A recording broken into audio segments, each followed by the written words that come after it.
Eh, ya comenzamos a meditar el libro de Joel. Son 3 capítulos y es un libro muy corto, muy pequeño, pero que también tiene un mensaje muy importante para nosotros. Y me gustaría que fuéramos al libro de Joel, por favor. Busque el libro de Joel.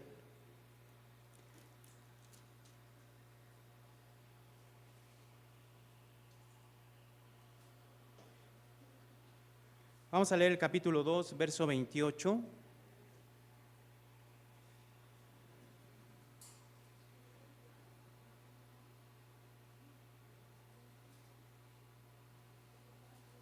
Capítulo 28, verso 32.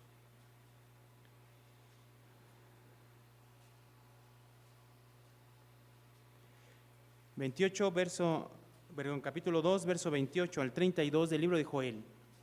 Yo le doy de lectura, usted sígalo con su vista, dice así la palabra del Señor. Y después de esto derramaré mi espíritu sobre toda carne, y profetizarán vuestros hijos y vuestras hijas, y vuestros ancianos soñarán sueños, y vuestros jóvenes verán visiones. Y también sobre los siervos y sobre las siervas derramaré mi espíritu en aquellos días, y daré prodigios en el cielo y en la tierra, sangre y fuego y columna de humo. El sol se convertirá en tinieblas y la luna en sangre antes de que venga el día grande y espantoso de Jehová. Y todo aquel que invocar el nombre de Jehová será salvo, porque en el monte de Sión y en Jerusalén habrá salvación, como ha dicho Jehová, entre el remanente al cual él habrá llamado. Muy bien, oremos, hermano, oremos, vamos a orar. Bendito Dios, Padre celestial, Dios de los cielos y de la tierra.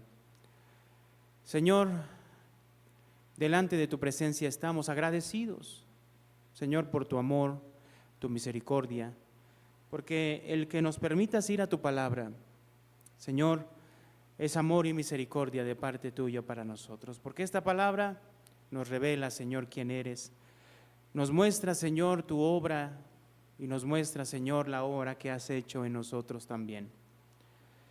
Te bendecimos, Dios, y nuestras vidas se rinden delante de tu presencia para escuchar tu palabra, que la obra de tu Espíritu Santo, la cual gozamos el día de hoy, anunciada en el libro de Joel, Señor, esté con nosotros, obrando en nuestro entendimiento y dándonos, Señor, comprensión de tu palabra.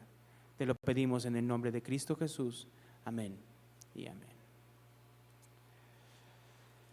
Muy bien, son solo 3 capítulos del libro de Joel y obviamente hay dentro del libro de Joel, hermanos, como en todos los libros proféticos, tiene una estructura muy parecida. Todos los profetas tienen una estructura muy parecida, todos.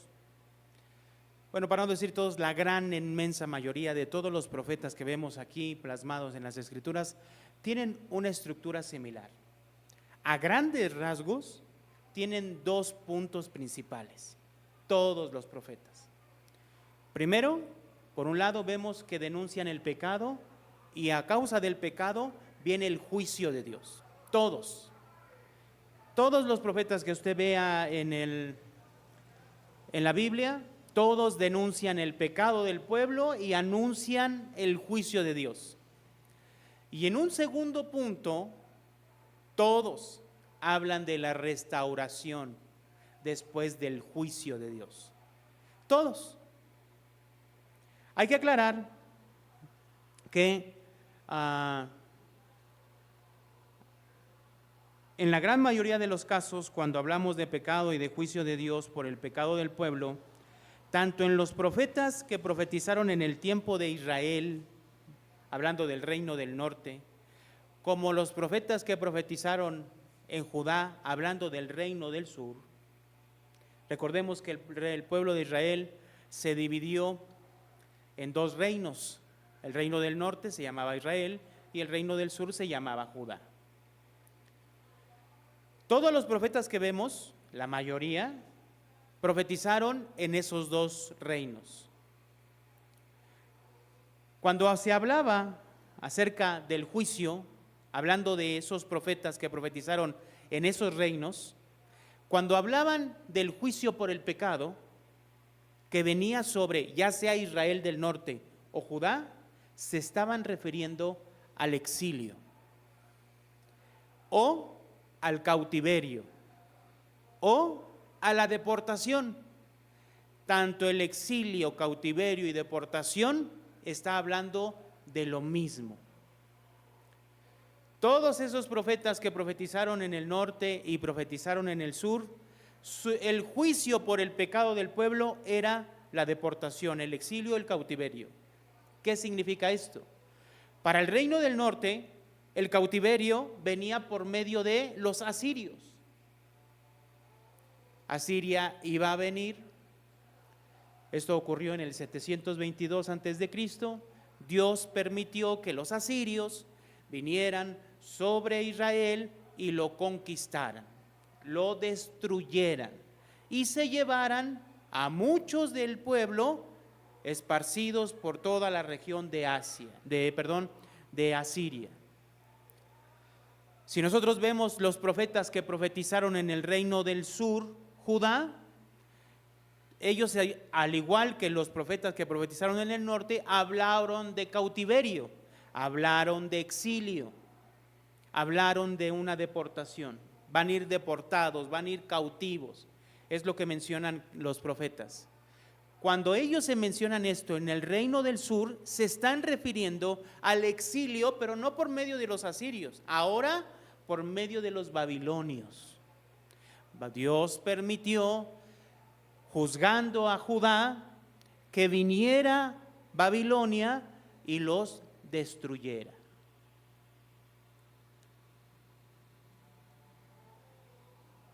Ahora, no quiero dejar de mencionar, porque es importante esto, ahorita van a ver por qué estoy abordando este tema. Hay otros profetas que profetizaron después, durante el exilio, Estos profetas que vimos, que ahorita vamos a ver algunos profetizaron antes del exilio de Israel y antes del exilio de Judá. Y hay otros profetas que profetizaron durante el exilio en Babilonia. Por ejemplo, Daniel y Ezequiel. Daniel y Ezequiel profetizaron en Babilonia. Pero hay otros profetas que profetizaron después del exilio. Ese después del exilio nos está mencionando, por ejemplo, Zacarías, Ageo y Malaquías. Esos tres profetas profetizaron después del exilio. Entonces, en Joel capítulo 3, verso 1, acompáñeme. Joel también tiene la misma estructura: juicio por el pecado y restauración. ¿Sí, hermanos? Joel tiene la misma estructura. ¿Cuál, hermanos? Juicio por el pecado y restauración. Si todos los profetas que profetizaron, tanto en Israel como Judá, hablaron de juicio en relación a ¿qué, hermanos? A cautiverio. Si en Joel podemos ver esta alusión, también podemos entender que entonces Joel es un profeta que profetizó antes del exilio.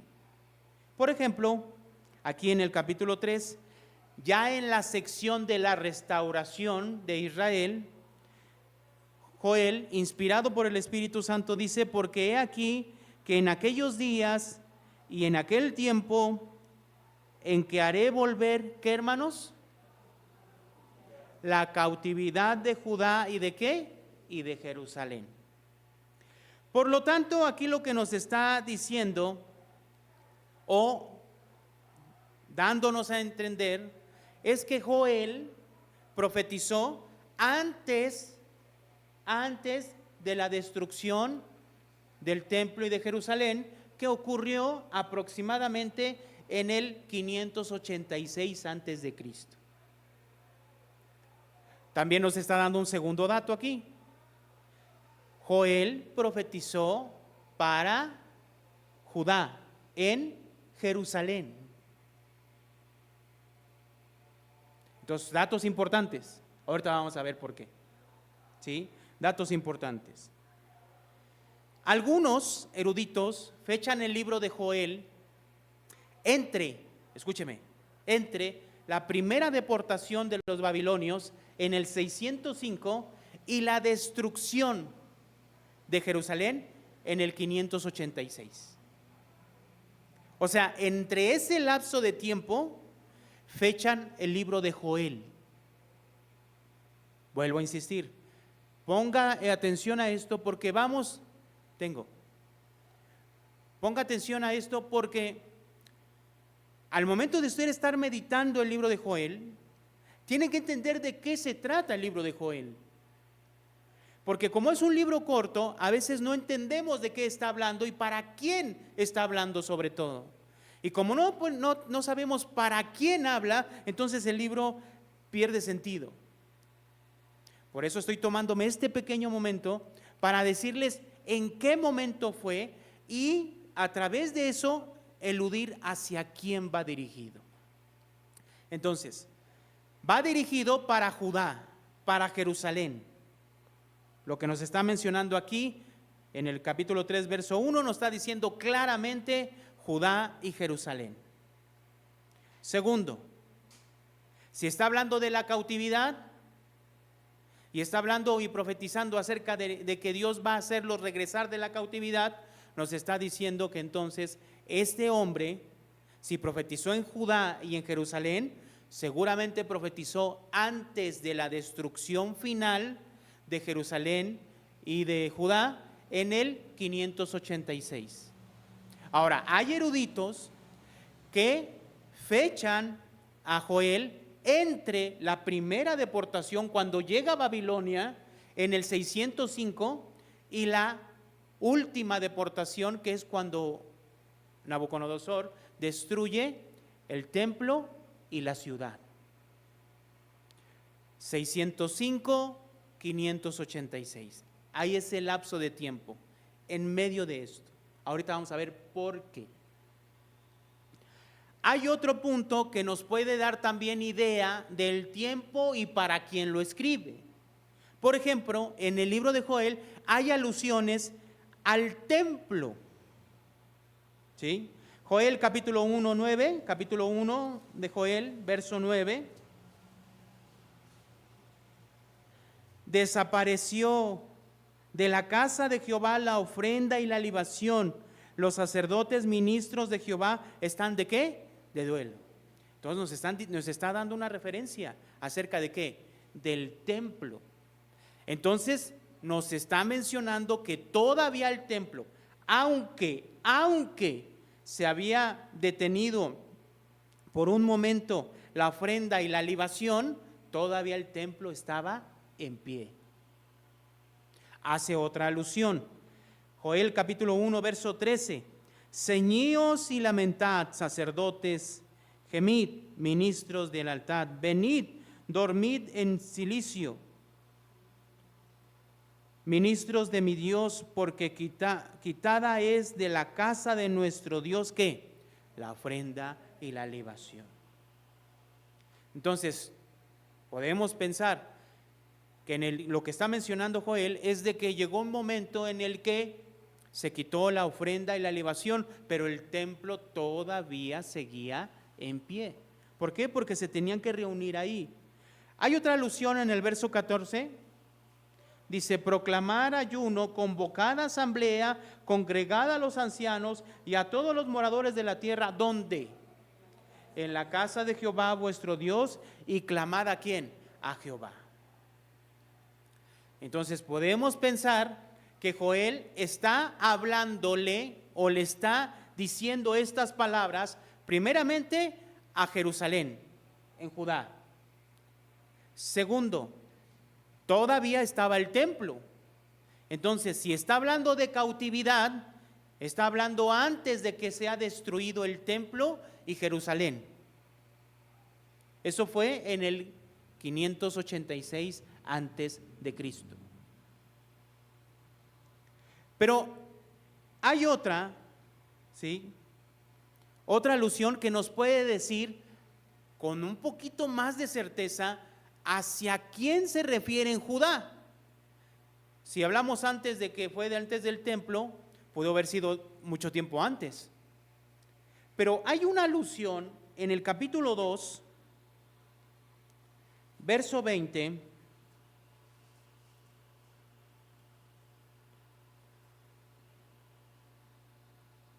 Capítulo 2, verso 20, y dice: y haré alejar de vosotros, ¿a quién? A ver, vamos a leerlo juntos. Dice el verso 20: y haré alejar de vosotros al del norte, hasta ahí, al del norte, ¿sí? ¿A quién va a alejar Jehová?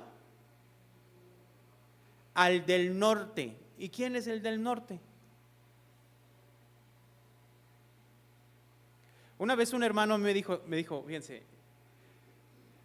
con una ignorancia tremenda, ¿no? Me dice: yo ya sé dónde vive Jehová.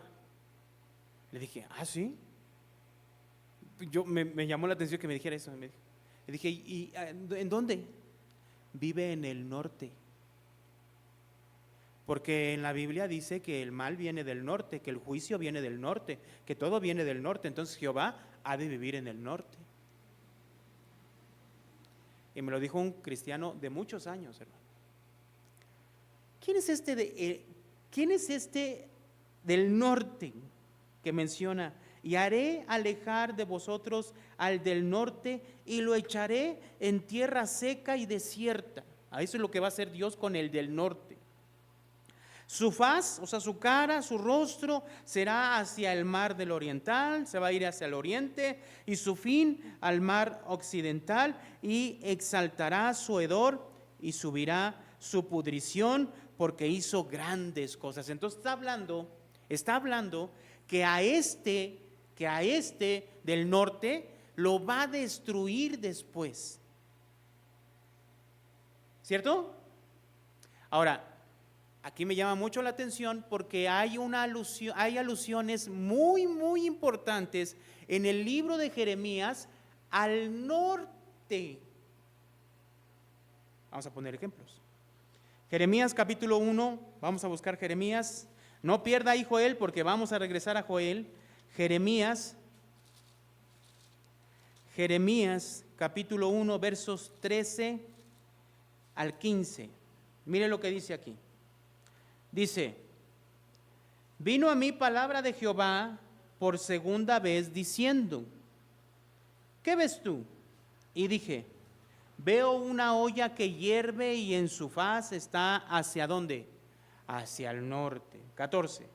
Me dijo Jehová: del norte se soltará el mal sobre todos los moradores ¿de qué? De esta tierra. ¿De dónde viene el mal aquí según? ¿De dónde? Del norte. Jehová no vive en el norte, hermanos. No vive en el norte. Dios va a traer del norte ¿el qué? El mal, el juicio. ¿Sobre quién? Sobre Judá. Vamos a ver otro pasaje. Jeremías 4:6.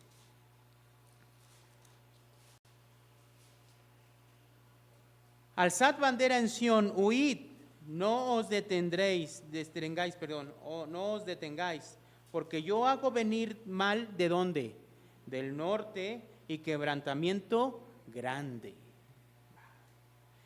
Capítulo 6, verso 1.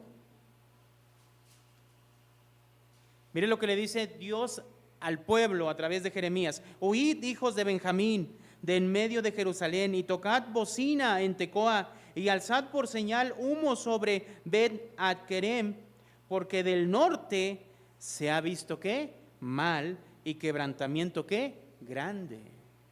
¿De dónde? Del norte. Verso 22, 6:22. Así ha dicho Jehová: he aquí que viene pueblo de la tierra ¿qué? Del norte. Aquí ya dice que el mal que viene del norte, ¿qué es? ¿Qué es, hermano? Un pueblo. Dice, y una nación grande se levantará de los confines ¿de qué? De la tierra. Entonces, ¿qué viene del norte? Un pueblo, una nación. Capítulo 20, verso 4. Podemos ver todavía mucho más pasajes que hablan del norte, pero ya no es necesario. Con el capítulo 20, verso 4, aquí ya Jeremías le dice claramente al pueblo quién viene. Dice el verso 4, capítulo 20, verso 4, porque así ha dicho Jehová, he aquí que haré que sea un terror a ti mismo y a todos los que bien te quieren, y caerán por la espada de sus enemigos, y tus ojos lo verán, y a todo Judá, leemos juntos hermano, entregaré en manos del rey de Babilonia, y los llevaré cautivos a Babilonia, y los matará a espada. Wow. ¿Qué viene del norte? El mal. ¿Quién? Póngale nombre. ¿Quién? ¿Quién, hermanos? Babilonia. ¿No viene Babilonia? Capítulo 20, verso 4 dice, y todo Judá entregaré en manos de ¿quién, hermano? Del rey de Babilonia. Y este rey de Babilonia, ¿qué va a hacer con ellos? Los llevará cautivos. ¿A dónde, hermanos? A Babilonia. Y los matará, ¿a dónde? A espada. Es lo que está diciendo aquí. Entonces el mal que viene del norte en el libro de Jeremías, mencionado así, es ¿quién? Babilonia, con el rey Nabucodonosor. Babilonia vino 3 veces sobre Judá, 3 veces. La primera vez la conquistó en el 605. Judá se quiso rebelar con el rey Joacim. Babilonia volvió a regresar en el 597. Mató a Joacim y puso otro rey. Ese rey que puso se quiso volver a rebelar. Y en la tercera, como dicen por ahí, la tercera es la vencida. Y en el 586, Babilonia destruyó el templo y la ciudad. ¿Quién lo destruyó? El que viene del norte. Ahora vamos a Joel.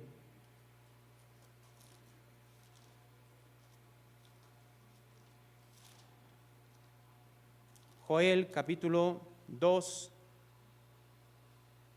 verso 20. Hablando de la restauración, dice, y haré alejar de vosotros ¿a quién? Al del norte, al del norte. ¿Quién es el del norte? Seguramente estamos hablando de Babilonia.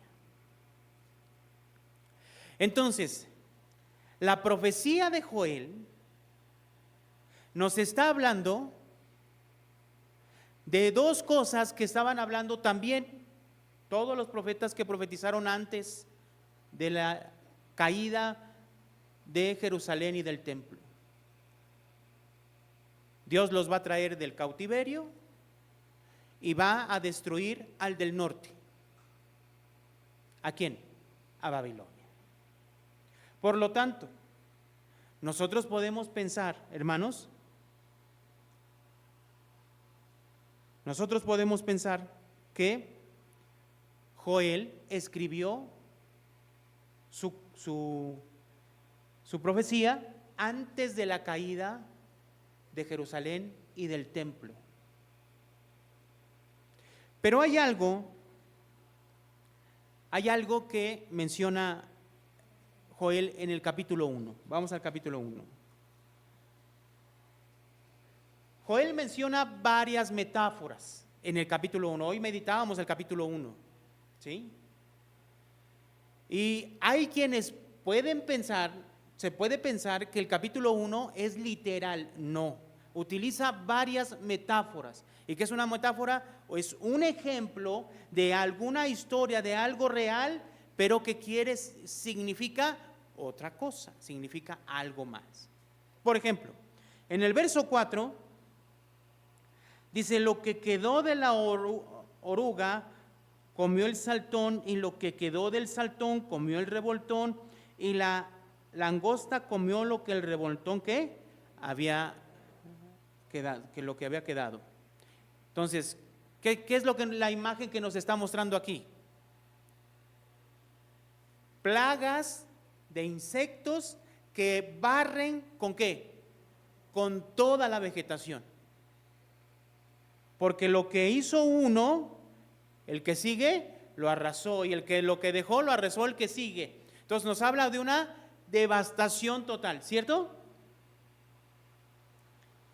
Entonces, diferentes tipos de plaga se usan para representar una serie de calamidades que destruyen sucesivamente todo a su paso. Es una destrucción total. Verso 6. Porque pueblo fuerte e innumerable subió a mi tierra, sus dientes son dientes de león y sus muelas ¿qué?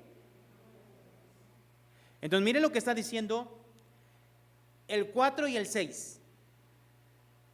El 4 está diciendo acerca de ¿qué?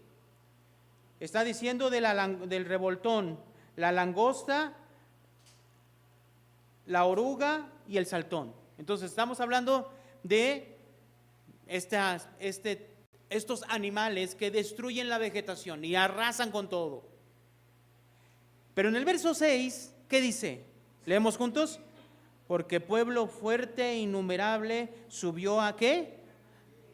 Pueblo fuerte e innumerable subió a ¿qué? A mi tierra.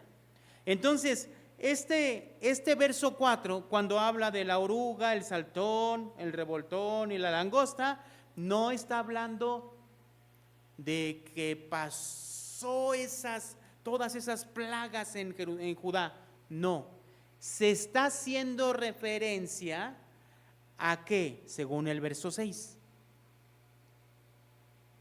¿A qué según el verso 6? Porque pueblo fuerte e innumerable subió a mi tierra. Ahora vea cómo dice que este pueblo llegó, cómo lo menciona en el verso 6 en la segunda parte. Sus dientes son dientes de león. O sea, si es un pueblo, una nación que vino a Judá, ¿eran mutantes? O sea, ¿eran personas que tenían cabeza de león y cuerpo humano? No. ¿Qué estás diciendo? Estás dando una metáfora de qué, de la fuerza de esta nación que venía o vino sobre Judá, que arrasó todo. Capítulo 1, verso 8 dice: llora tú como joven vestida de cilicio por el marido de qué, de tu juventud. Entonces, otra metáfora que dice que tienes esto que sucedió, tienes que llorar por lo que sucedió, tienes que mirar lo que sucedió y tienes que llorar como qué, como una joven vestida de cilicio por el marido de su juventud, por su muerte. Vamos a mostrar otra, verso 10. El campo está asolado, se enlutó la tierra, porque el trigo fue destruido, se secó el mosto, se perdió ¿qué? El aceite. ¿Qué imagen nos da? Destrucción total. Destrucción ¿qué? Total. ¿Quién destruyó a Judá?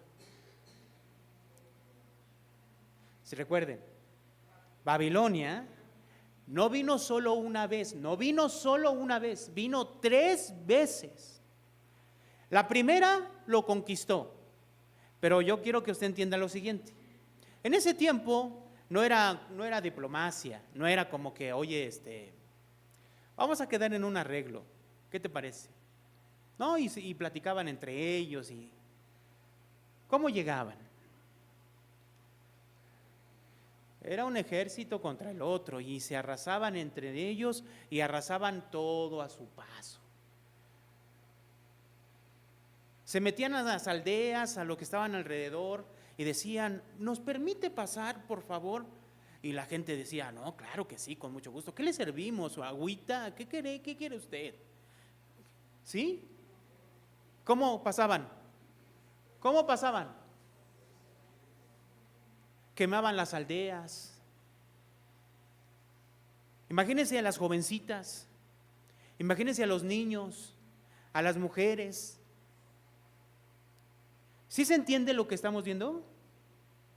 ¿Qué es cuando un pueblo bárbaro, con un ejército enorme, acostumbrado a la guerra, viene a tomar una ciudad? ¿Qué hace? Destruye y arrasa todo suministro posible. Y todos los suministros que encuentren, ¿para quiénes son? Para ellos mismos. ¿Sí me explico, hermanos? El libro de Joel nos está mostrando una destrucción que ya había venido. Por eso, en el capítulo 2 de Joel, nos vuelve a mostrar y hablar de un ejército invasor. Miren el capítulo 2, verso del 1 al 5, dice: tocad trompeta en Sión y dad alarma en mi santo monte, porque temibles son todos los moradores de la tierra. Tiemblen todos los moradores de la tierra, porque viene ¿qué? El día de Jehová, porque está ¿qué? Cercano. Ahora, muy importante esto. En el capítulo 1 nos habla de un juicio que vino. De hecho, si ustedes ven el verso 2 del capítulo 1, dice: oíd esto, ancianos, y escuchad todos los moradores de la tierra. Aconteció esto, ¿en qué, hermanos? En vuestros días, o en los días de vuestros padres. De esto cantaréis a vuestros hijos, y vuestros hijos a sus hijos, y sus hijos a la otra ¿qué? Generación. Este juicio es un juicio que había pasado recién y que ellos podían haber visto. ¿Qué? Este ejército grande. ¿Qué dice el verso 6 del 1? Porque pueblo fuerte e innumerable subió a mi tierra. Hermanos, otra vez, no vino una plaga, no es que vino la plaga del saltón, revoltón, la langosta, no vino la plaga. ¿Quién vino? Un ejército grande.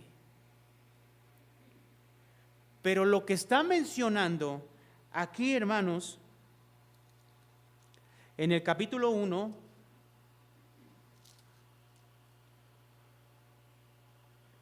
dice el verso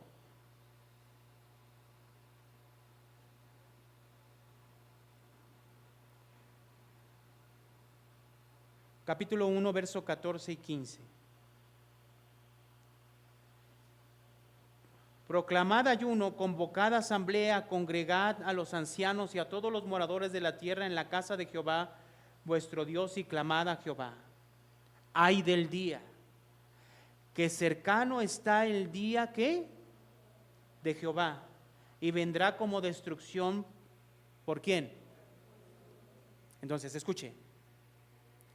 En el capítulo 1 está relatando que vino un ejército. Capítulo 1, en los primeros versos, que arrasó con todo. Pero en el capítulo 1, a partir del 14 en adelante, nos menciona que viene el día de Jehová. El día de Jehová, hermanos, lo tenemos que ver en dos situaciones, de dos maneras. Primero, día de juicio. Y segundo, de salvación. Lo primero que nos va a mostrar es el día de Jehová en relación al juicio. ¿Por qué?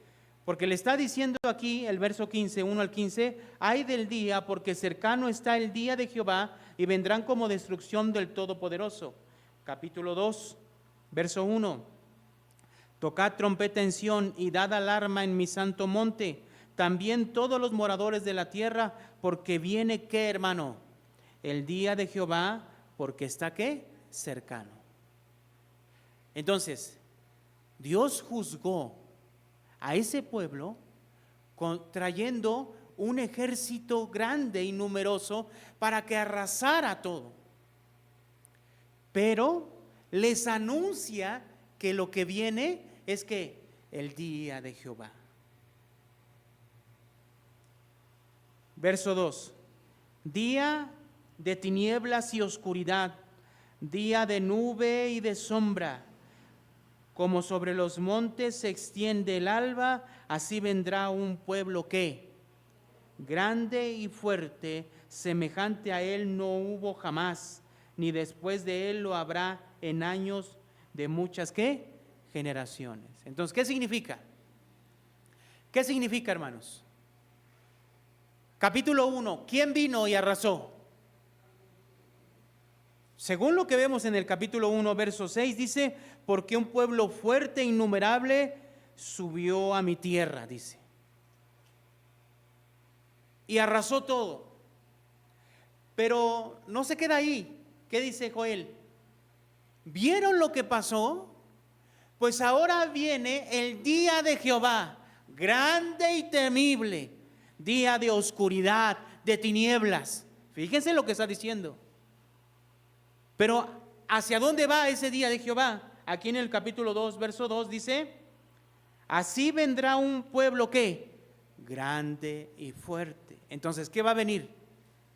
Un pueblo, como vino en el capítulo 1. ¿Sí se explica? Ahora, pongamos en perspectiva. Babilonia vino 3 veces. La primera arrasó con todo para conquistar Judá. Judá cayó, la sitió y cayó. Puso un rey a modo y el rey se quiso rebelar. Vino por segunda vez. Mató al rey, se volvió a llevar cautivos y puso a un rey a modo. Y ese rey a modo se volvió a rebelar hasta que vino por tercera vez y entonces sí, destruyó la ciudad. Joel está diciendo, ¿vieron lo que pasó? Vino un pueblo grande y temible y arrasó con todo. Véanlo. Viene después de esto el día de Jehová grande y temible de oscuridad. ¿Quién va a venir? Un pueblo grande y fuerte, semejante a él no hubo jamás, ni después de él lo habrá en años de muchas ¿qué? Generaciones. Entonces, ¿qué es lo que nos está diciendo el libro de Joel? Viene el juicio. Ahora, cuando nosotros vemos, hermanos, esta parte,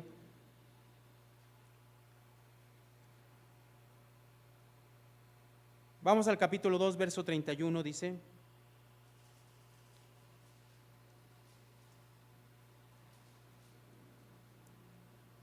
el sol se convertirá en tinieblas y la luna en sangre antes de que venga el día grande ¿qué? Y espantoso de Jehová. Capítulo 3, 14. Muchos pueblos en el valle de la desolación, porque cercano está el día de Jehová en el valle ¿qué? De la decisión. Entonces lo que nos está hablando Joel es del día de Jehová. Viene el día de Jehová. Pero les está diciendo, ¿vieron lo que pasó? ¿Vieron cómo vino un pueblo y los arrasó? Pues pongan atención, abran sus ojos, porque viene ¿qué? El día de Jehová. ¿Vieron cómo vino una nación grande y los arrasó? Pues en el día de Jehová viene esa nación y los va a destruir. ¿Qué pasó con Babilonia? Vino por primera vez y arrasó todo a su paso. Pero faltaron otras 2 veces y la última los destruyó por completo. ¿Pasó el juicio? Sí. Ahora aquí, cuando nosotros vemos acerca del sol, la luna y las estrellas que se caen y etcétera, está hablando no de que pasó eso. Está hablando del juicio terrible que iba a venir sobre Judá, hermanos. Ahora mi pregunta era, al examinar todo el libro de Joel, decía yo, bueno, ¿dónde está el pecado? O sea, ¿por qué Joel no nos dice dónde está el detalle? No nos dice cuál fue el problema. Lo que está diciendo es, ¿vieron cómo vino una destrucción? Pues viene una peor. Y lo nombra como el día de ¿qué? De Jehová. Pero no dice el por qué. Pero si Joel predicó su profecía en el tiempo de Jeremías, pues entonces el contexto de Joel es el libro de Jeremías. Es el libro de Jeremías. ¿Y cómo vivía el pueblo de Judá cuando Jeremías, Joel, Sofonías profetizaron? Vamos a ver unos versos. Jeremías 1:16. Jeremías 1, verso 16. Jeremías profetizó tiempo antes, durante, hasta el último día de Judá. Él vio las 3 deportaciones, profetizó por las 3 deportaciones, las 3 destrucciones, él las profetizó y las vivió en carne propia. Por lo tanto, si Joel predicó también acerca de esa destrucción entre la primera deportación y la destrucción del templo, pues seguramente también predicó en ese mismo contexto. ¿Y qué declara Jeremías? En el capítulo 1, verso 16 dice, y a causa de toda su maldad, proferiré mis juicios contra los que me dejaron e incensaron a dioses extraños y la obra de sus manos, ¿qué? Adoraron. ¿Qué vemos aquí? Idolatría. ¿De quién? Del pueblo de Israel, del pueblo de Judá. Capítulo 2, verso 19. Tu maldad te castigará y tus rebeldías te condenarán. Sabe pues y ve cuán malo y amargo es el haber dejado tú a Jehová tu Dios y faltar mi temor en ti, dice el Señor Jehová, ¿qué? De los ejércitos. ¿Habían dejado a quién? A Jehová. No tenían temor de Jehová, no había reverencia, respeto ni miedo por Jehová. Capítulo 5, verso 9.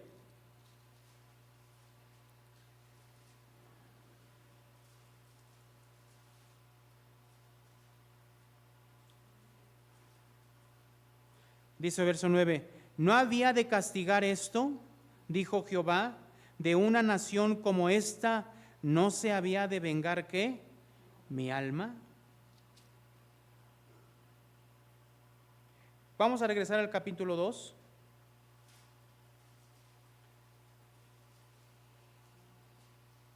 Dice verso 10, porque pasad a las costas de Quitín y mirad y enviad a Cedar y considerad cuidadosamente y ved si se ha hecho ¿qué?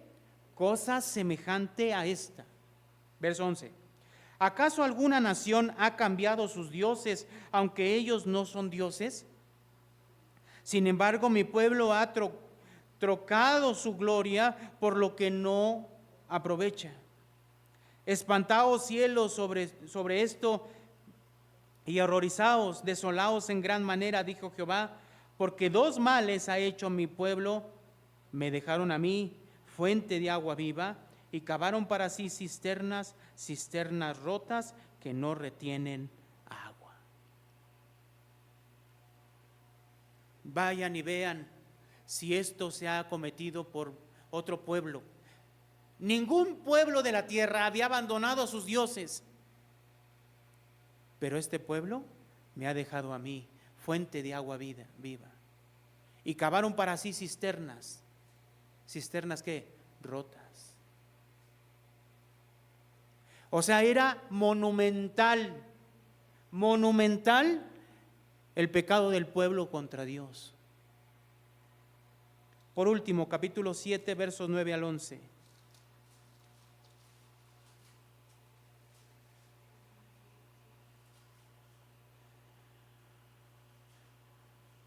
Pues desde el 8 voy a leer. Dice: he aquí vosotros confiáis en palabra de mentira que no aprovecha, hurtando, matando, adulterando, jurando en falso, incensando a Baal y andando tras dioses extraños que no conocéis. Vendréis pues y os pondréis delante de mí en esta casa sobre la cual es invocado mi nombre, y diréis: librados somos para seguir haciendo todas, ¿qué? Estas abominaciones. Es cueva de ladrones delante de vuestros ojos esta casa sobre la cual es invocado mi nombre. He aquí que también yo lo veo. ¿Qué? Dice Jehová. Entonces, ¿qué dice Joel? ¿Viste cómo vino Babilonia y los tomó? Los destruyó, arrasó todo a su paso y fueron conquistados. Pues viene el día de Jehová, grande y terrible. Venía la destrucción completa.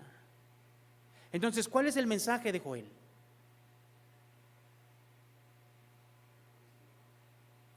Sí, ¿vieron cómo los juzgué? Si no se arrepienten, si no cambian, ¿qué viene? El día de Jehová, el juicio. Vamos a Joel, capítulo 1, verso 13 al 14.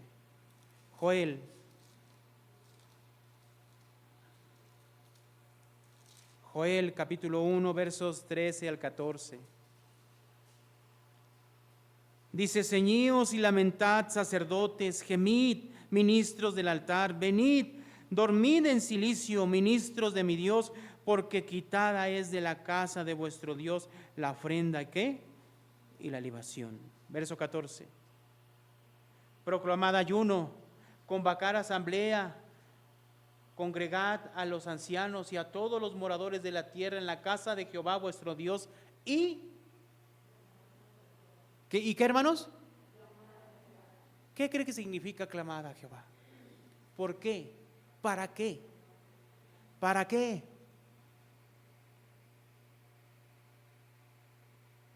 Es como alguien que ve la película, ¿no? Completa. Y hay quienes no la ven y van ahí.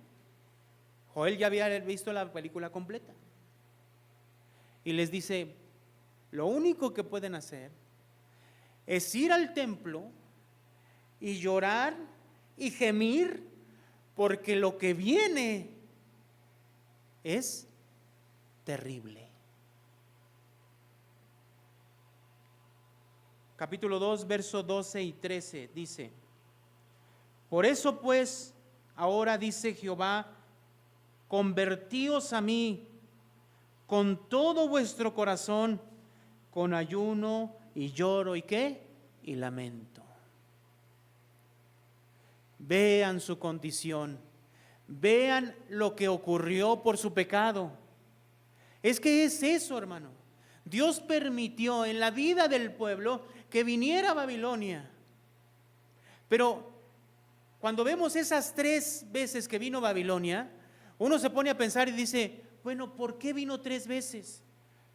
¿Por qué Dios no vino a la primera y árale, pum, se acabó todo? ¿Por qué? ¿Por qué, hermano? La pregunta es ¿por qué? Pues claro, por supuesto, vean, es todavía Dios está amando al pueblo de tal manera que le está dando no una segunda oportunidad, sino que hasta una tercera. Y vean, examinen, conviértanse con lamento y lloro. Era un pueblo rebelde que no buscaba la ley de Dios, que iba al templo pero vivía como un pueblo pagano totalmente. Había abandonado a su Dios. Es más, había cometido algo que ni siquiera todos los pueblos paganos habían cometido. Por eso les dice: conviértanse a mí de todo vuestro corazón.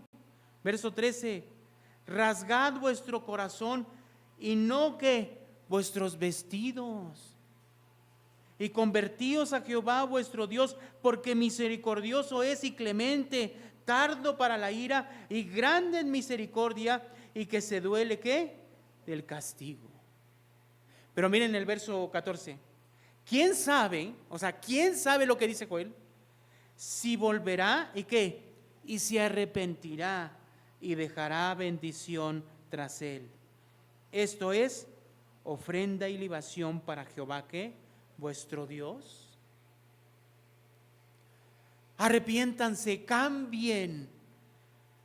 Y posiblemente Jehová se arrepienta del mal que ha decidido traer sobre ustedes. Es lo que está diciendo Joel. Pero interesantemente, vemos que en la historia, nosotros ya vemos la película completa porque eso fue hace miles de años. Nosotros vemos la película completa y vemos que el pueblo no se arrepintió. Entonces, en Joel habla de una restauración. Y en el bloque de la restauración, hermanos, que es a partir del verso 12 en adelante, en el bloque de esta restauración está el capítulo 2, verso 28 al 32, que habla de el Espíritu Santo.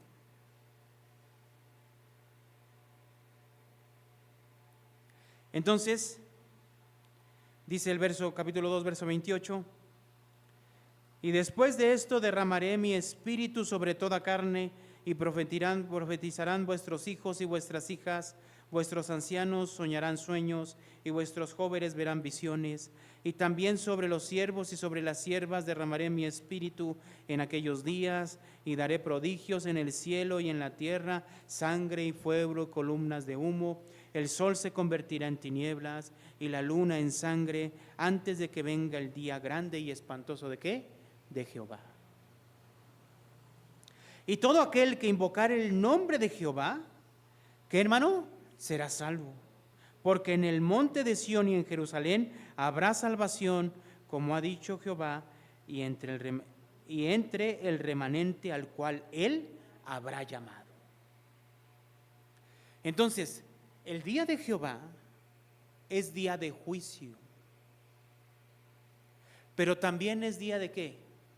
De salvación. ¿Para quiénes? ¿Para quiénes?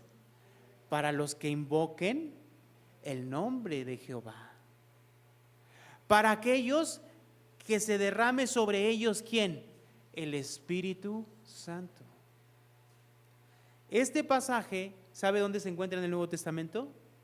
En el libro de Hechos, capítulo 2. Rápido, hermanos, vamos al libro de Hechos. Capítulo 2. ¿Qué sucede en Hechos capítulo 2? Es el llamado Pentecostés, ¿no? ¿Qué sucedió en el Pentecostés? ¿Quién vino en el Pentecostés? ¿Quién vino? El Espíritu Santo.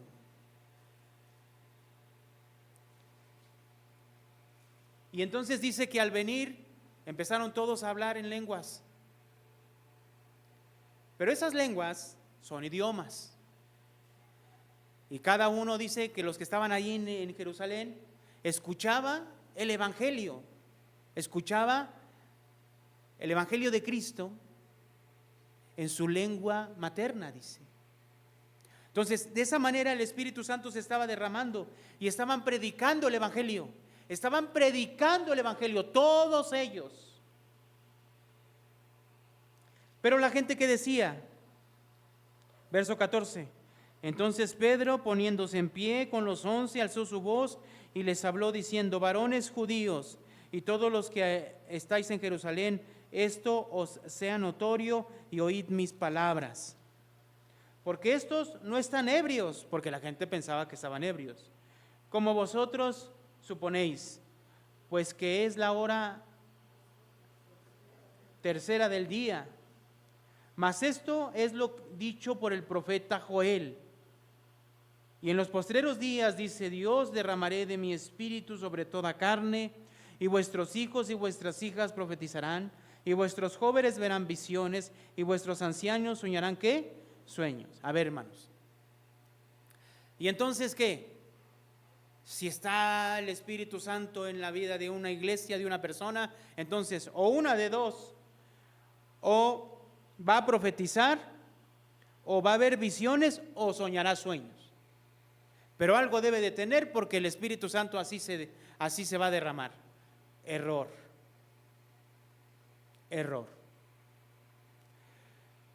Vamos a pensar en los profetas. Los profetas, ¿quiénes eran? ¿Qué labor hacían? ¿Qué labor hacían? ¿Llevaban el mensaje de quién? ¿Quién les daba el mensaje? Dios. ¿Y qué hacían ellos? ¿Se lo daban a quién? Al pueblo. ¿Cierto o no? Vamos a pensar en las visiones. Vamos a pensar en un personaje que tuvo visiones, ¿no? ¿Qué función hacían las visiones? O los sueños. Vamos a pensar en José, que fue el que soñó varias veces. ¿Sus sueños qué eran, hermanos?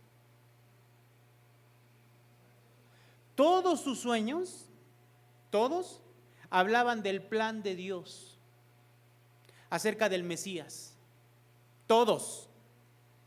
Ellos no lo entendieron al principio. ¿Sabe de qué habla el Antiguo Testamento? De Jesús. ¿Sabe de qué hablaron los profetas? De Jesús. ¿No dice Jesús que el Antiguo Testamento habla de él? Entonces, todos los sueños, todas las visiones, ¿de qué hablan? Del plan de salvación. ¿A través de quién? De Jesús. Entonces, lo que está diciendo aquí es que a través del Espíritu Santo, todas las personas, todas las personas que tienen el Espíritu Santo, Dios les va a dar la palabra, ¿para qué? Para extender su reino. Van a llevar el mensaje. ¿O usted por qué llegó? Porque sí. Alguien le predicó. Entonces dice el verso 18: y de cierto sobre mis siervos y sobre mis siervas en aquellos días derramaré de mi espíritu. ¿Y qué? Profetizarán. ¿Qué es profetizar? El mensaje de Dios al pueblo. Ahora, ¿qué mensaje? ¿Qué mensaje, hermano? Hoy se malinterpreta, ¿no? Y hoy se dice que hay espíritu de profecía, y la profecía ya se cerró, hermano, ya se cerró, ya no hay más. Entonces, ¿qué hacemos ahora? A través de lo que ya está, ¿qué? Compartimos. Verso 19: y daré prodigios arriba en el cielo y señales abajo en la tierra, sangre y fuego y vapor de humo, y el sol se convertirá en tinieblas y la luna en sangre antes de que venga el día del Señor grande y manifiesto. Y todo aquel que invocare el nombre del Señor, ¿qué? Será salvo. Entonces, el día del Señor, el día de Jehová, trae dos cosas: juicio y ¿qué? Y salvación. Y al venir el Espíritu Santo, trae dos cosas también. Dos. ¿Qué trae? Juicio y salvación. ¿Juicio para quiénes? ¿Para quiénes? ¿Juicio para quiénes? Los que no crean, los que no se arrepientan, los que no se conviertan a Dios de todo corazón. Y salvación para aquellos. ¿Para quiénes? Para aquellos que invocan el nombre de ¿quién? De Jehová. Esa promesa de Joel, que fue hace aproximadamente más de 2600 años, nosotros la gozamos el día de hoy. ¿En relación a qué? a la salvación. ¿Y cuál es el papel del Espíritu Santo, hermanos, entonces?